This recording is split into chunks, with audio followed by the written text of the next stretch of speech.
a defense that I have seen taking the club series by storm and may be a new meta is the double A gap. I'm going to break down how some people have been using it to win thousands of dollars in this video. Hey, this is Dime Bomb, and if it's your first time checking out the channel, hit that subscribe button to catch all the updates.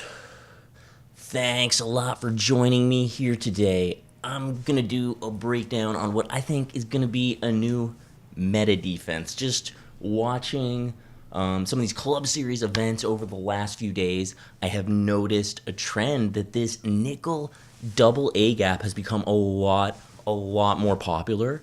So I remember seeing Nene run it. I broke it down in a club series video last week against Little Man. He shut down his bunch. And then in the club series tournament today, Kiv was beaten by Tdavis, and he was running this nickel double A gap out of the Colts playbook, which I'm not as familiar with, but I started using the double A gap out of the Bills playbook, and I've had a ton of success with it. And I'm just going to show it here.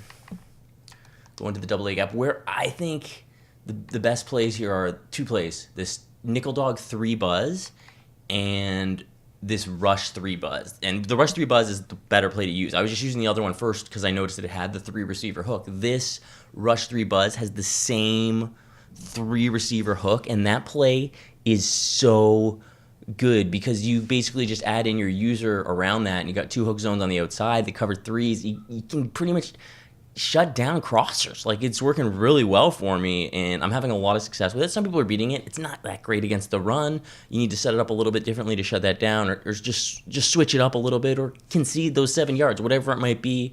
But it's really been working for a lot of people, as you see. Like, if the best bunches in the game are getting shut down, I would say this is bunch beating defense. That's what I'm seeing with it. So I'm going to go into this Rush 3 Buzz, and we will come out against this Pat Sales here, for instance. Okay, so here's the basic setup that you're going to want to do. I've been base aligning, putting into clouds, and then jumping on my user here, which I've been substituting in Sean Taylor as my user, and then I'll just either man up or hook zone my user. Lately, I've been manning up, seeing if someone told me online. I can't remember his name. Maybe I should add in a screenshot of him telling me this and give credit to his name, but he told me that you get a boost to your coverage of user lurking if you man someone up. So I've been trying to do that out a little bit more, and then I'll just kind of lurk in here, and I've been setting a better coverage linebacker into the end position right here where I've got Green. He's not going to be as good in that flat there, but if you have a better, like, I've been using Shazier in that spot, and he's doing a great job in coverage. I'm getting some picks with him right there in that cloud zone. People try to throw underneath, and anyway, so you get a lot of coverage there. So, and I like the cloud on the other side as well. But what a lot of people are doing are making this adjustment where they're blitzing this Woodson right here. We see they might blitz him. I've been leaving him in the coverage, sometimes moving him right in here, and yeah, just letting it, just playing it right here. So we're going to see what the computer's probably going to send everybody out on routes here. But you can see we can kind of shut down the middle. It's going to get that little easy play underneath. But again, I've got that weaker coverage player over there. And, you know, you could always put him into a hard flat. Or you could, like that. There you go. You could put him in the hard flat, have the cloud flat on the other side, and then, again, I'm going to use it there. And I like to protect the sticks. That's all I'm really doing, just getting those flats on the field with this Rush 3 Buzz, leaving those blitzes on there, and then just usering around the 3 receiver hook just as it sees what it's taking. I don't get a very good play. See, when they start to attack you a bit more, before the pressure gets in there as well, what you could do is add in another little hook zone right there. See, I've put that Sean Taylor on that side, or not, sorry, it's LT, I believe, over there, into a hook zone. And then, yeah, so you've got an extra little hook around another zone there to play those little short ones that should limit them a bit more. Oh, I didn't play that. That was me. That was bad user. I literally knew that he was running that route too, and I didn't follow it over there. I should have, just because I'm so used to staying in the middle. But generally, right, like when someone's running Pat Sale against you, they're either going to run probably a streak there or a drag across, just depending. But in any case, you can see that there's generally shut down, as you can see over there. And what was the last thing? So the other thing too that I like to do to get a bit more pressure is I like to kind of just move my blitzer right there a little bit back over there, and I'll just kind of leave my user right over the middle, and I'll just kind of occupy the center, and I find that it helps that blitzing man kind of get in there a little bit more, and then just get a little pressure.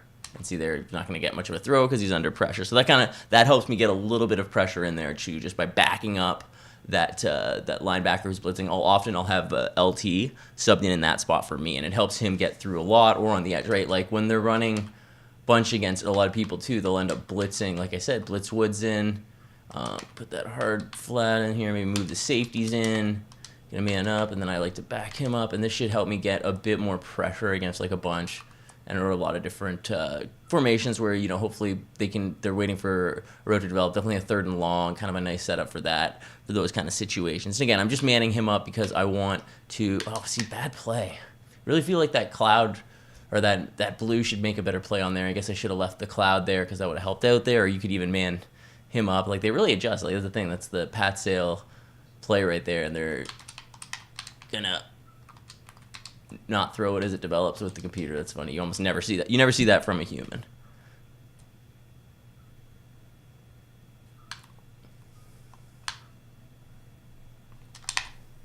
There we go. So he makes the play underneath there too with the cloud flat. So generally, like we're seeing online, a lot of different of those bunch plays, a lot of the corner routes that people are throwing, they are getting covered, and we're seeing people have a lot of success with this defense. So I just thought that I would show some of my gameplay footage too as well using this defense because I'm getting a lot of pressure, a lot of sacks, and a lot of picks.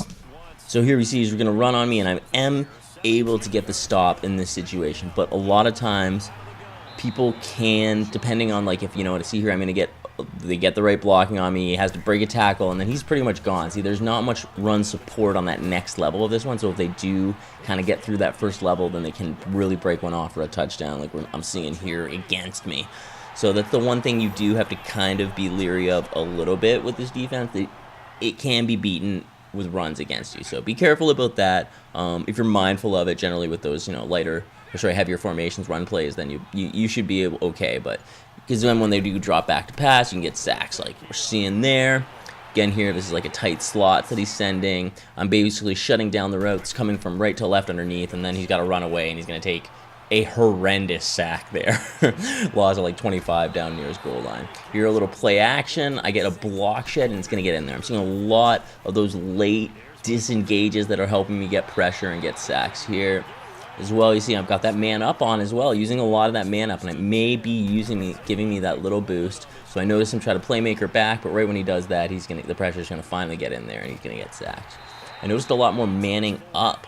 Oh no, here we go. I'm getting back into the default of this play. I have a spy on the field, just kind of shutting down the different routes coming across, and the pressure's going to get in there, and I'm going to get another sack. So I found a lot of the times I was getting sacks just from being patient and shutting down the different routes. That's a great coverage play out of this wide, because I know people were using it for like the mid blitz.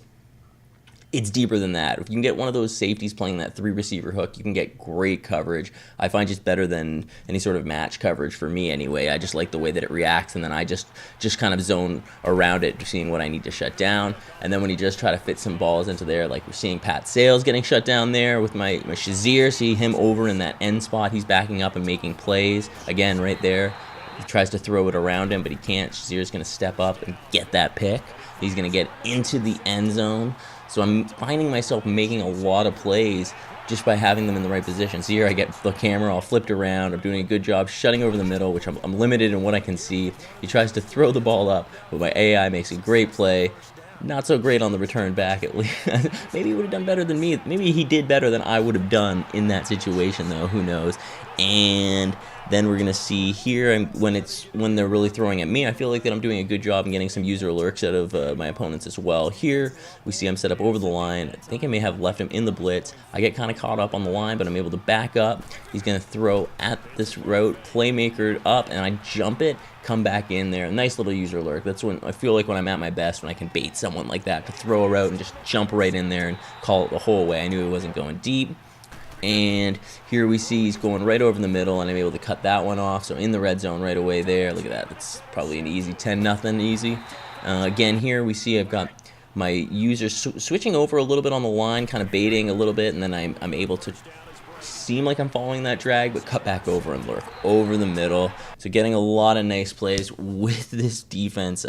I know I didn't show it much in practice mode. That was more just to show the kind of setups that I was using, which I will also, include in this in this video in the description below. That's what I'm trying to say. I English good.